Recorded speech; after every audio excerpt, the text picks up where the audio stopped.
The leather-bound diary, its edges frayed and stained with time, cost just $3 at an estate sale in upstate New York. Tucked among chipped porcelain teacups and moth-eaten shawls in a crumbling Victorian mansion, it seemed like nothing more than a curiosity, a forgotten relic of someone's private musings. The woman who bought it, Eleanor Grayson, a retired librarian with a penchant for old books and a nose for hidden stories, had no idea what she'd stumbled upon. She slipped it into her tote bag, paid the bored cashier, and drove home through the misty autumn hills, unaware that those yellowed pages would unravel a decades-old mystery tied to one of America's most glamorous fashion empires and spark a Netflix investigation that would grip the nation. Eleanor, at 62, had always believed that secrets, like seeds, eventually pushed their way to the surface. She was about to prove herself right. The mansion itself was no stranger to whispers. Built in 1887 by a textile magnate, it had passed through hands like a bad penny, each owner leaving behind rumors of strange happenings. By the time Sotheby's auctioned it off in 2023 for a cool $4.2 million, the place was a fixer-upper's nightmare. Sagging floors, peeling wallpaper, and a widow's walk that creaked under the weight of its own ghosts. The diary came from a locked trunk in the attic, one of dozens overlooked by the auction house's appraisers. Eleanor, who'd spent her career cataloging rare manuscripts, felt a thrill when she cracked it open that night, her tabby cat purring at her feet. The handwriting was elegant but erratic, as if the writer's hand trembled with urgency.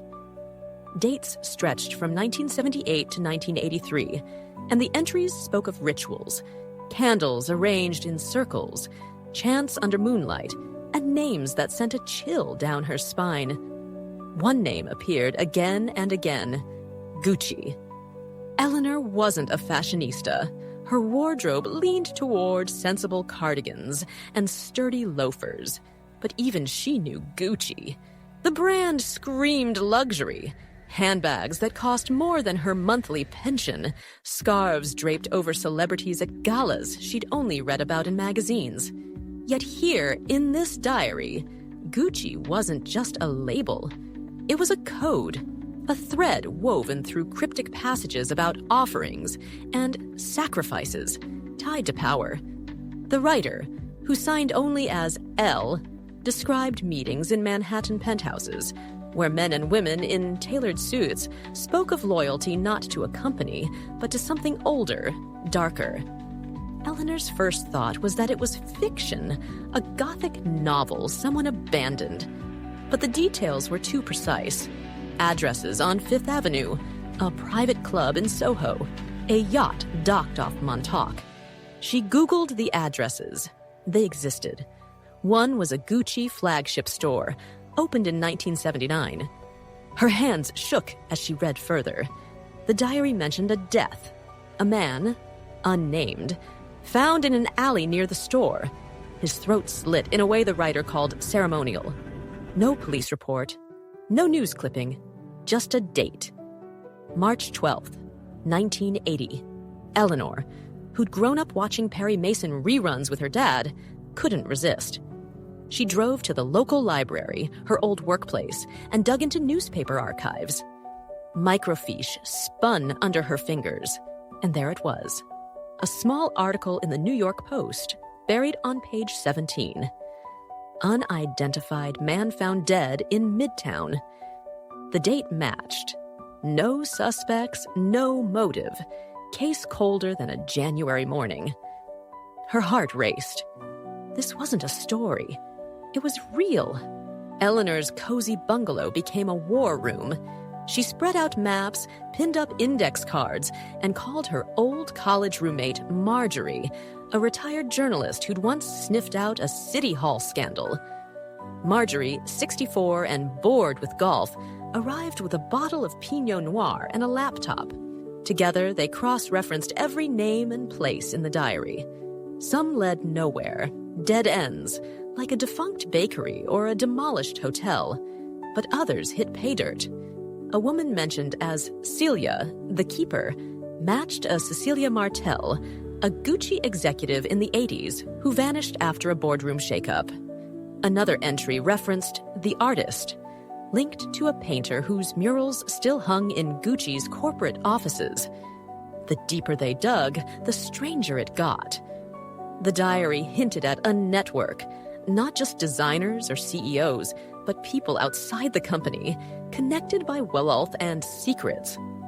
One passage described a ritual on a Long Island estate where blood sealed the pact. Eleanor and Marjorie exchanged looks. This was bigger than they'd imagined. By winter, Eleanor's discovery had leaked. A neighbor's kid, helping with her Wi-Fi, she saw her notes and posted about it on Reddit.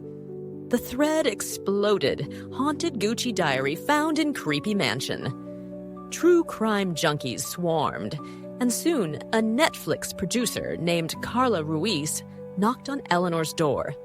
Carla, sharp and relentless, smelled a hit.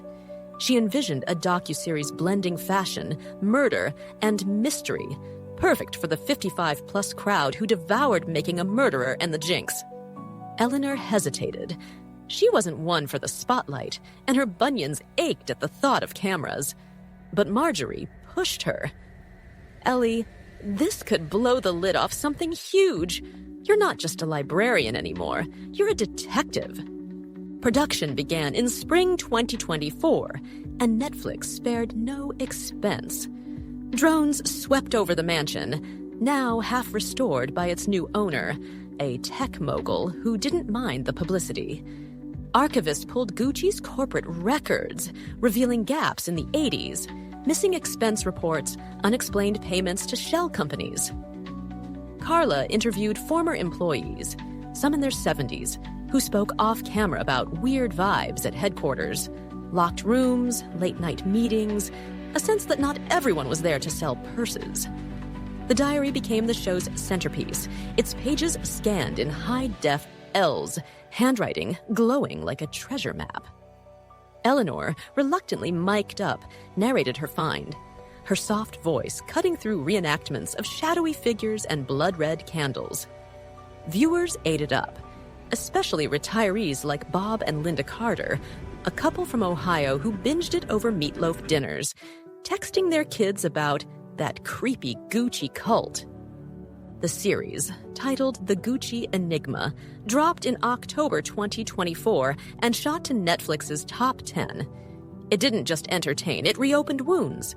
Families of cold case victims from the 80s flooded tip lines, wondering if their loved ones tied to the diary's cryptic deaths. A retired NYPD detective, now 68, came forward with a dusty file on the 1980 Alley murder. He'd always suspected a cover-up. The victim, a low-level Gucci tailor, had been carrying a strange medallion, etched with symbols nobody could ID. The medallion, long lost in evidence lockup, matched a sketch in the diary. Social media buzzed.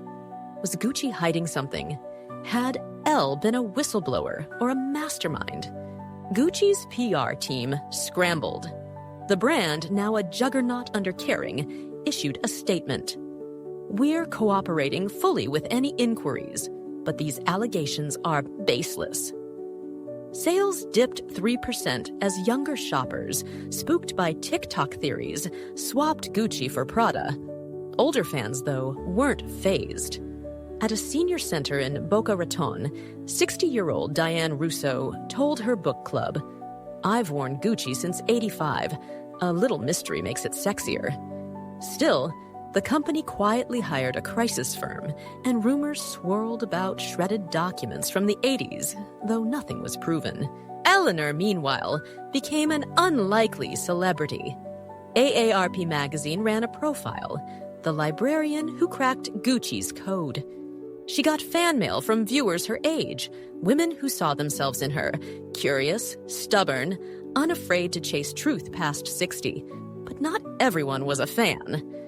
Late one night, her doorbell camera caught a man in a hoodie slipping a note under her mat. "Stop digging."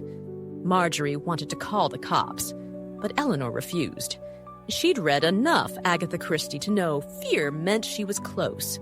Instead, she mailed the diary to Carla for safekeeping, keeping only her photocopies. The investigation deepened. Netflix funded a second season, sending researchers to Italy, where Gucci's roots lay. In Florence, a former seamstress, now 80, whispered about a circle within the company, elites who guarded the brand's legacy with fanaticism. She wouldn't go on camera, but her story matched the diary's tone. Power, not profit, drove them. Back in New York, a Sotheby's clerk admitted the mansion's auction had been rushed, hinting that someone wanted its contents buried. The trunk's lock, he said, bore a Gucci crest. Was it coincidence or a clue? Eleanor's life changed, but not entirely. She still tended her roses, still met Marjorie for coffee at the diner. Yet her eyes scanned every stranger, wondering if they knew Elle. The diary's final entry haunted her. The truth is a blade.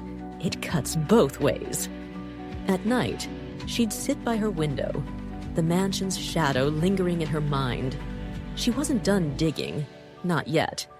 As the Gucci enigma streamed into millions of homes, it tapped a nerve for Americans over 55. They remembered the 80s, the excess, the ambition, the secrets tucked behind glamour. For them, the series wasn't just a mystery, it was a mirror. Bob Carter, pausing his TV, turned to Linda and said, "Think we'll ever know the whole story?" Linda, knitting a scarf, didn't look up.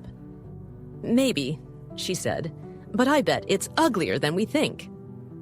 Outside, the world spun on, but in Eleanor's bungalow, the diary's truth still waited, sharp as ever,